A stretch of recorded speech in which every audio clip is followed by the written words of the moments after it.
একটা ছেলে ছিল যে সামান্য তেলাপোকা দেখলেও ভয় পাইতো। 18-19 বছর বয়সের পরে ফ্যামিলির লোকজন আর্মিতে জবের জন্য অ্যাপ্লাই করায় দেয়। বডি ফিটনেস ঠিক থাকায় তার জবটা হয়ে যায়।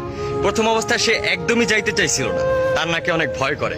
আমরা তো অবাক তখন হয়ে যাই জবে জয়েন করার পর 5 বছরও সে বাড়িতে আসে না। বাড়ি থেকে কল দিলেই বলতো আমার ডিউটি আছে, আমাকে ছুটি দিবে না। কিন্তু সিনিয়র অফিসারদেরকে কল করলে তারা বলতো ওকে তো ছুটি দিতে চাই, ও যাইতে চায় না।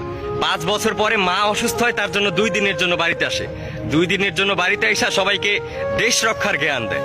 আর সবাই সামনাসামনি শুনলেও পিছনে বসে হাসাহাসি করতো, আরে ওরে কত মাল্লা, মহান দেশ রক্ষার জ্ঞান দেয়। তারপর ছুটি শেষে সে আবার ডিউটিতে যায়। তো এক রাত্রে ভারত থেকে কিছু ডাকাত বাংলাদেশের সীমান্তে আসে। তো সেখানে বন্দুক যুদ্ধ হয়, সে একা 12 জনকে বন্দুক যুদ্ধে হারায়। তার টিমমেটরাও ছিল। শেষ অবস্থায় দেখতেছে যে একজন ঝোপ থেকে তার সিনিয়র অফিসারের দিকে বন্দুক তাক করছে। তার গানে বুলেট নাই যে সে তাকে সামলাবে, কিন্তু সে বন্দুক রাইখা স্যারের দিকে দৌড় দিছে। স্যারকে বাঁচাইতে গিয়ে সে নিজের জীবন দিছে। স্যালুট জানাই আমার দেশের সৈনিকদের।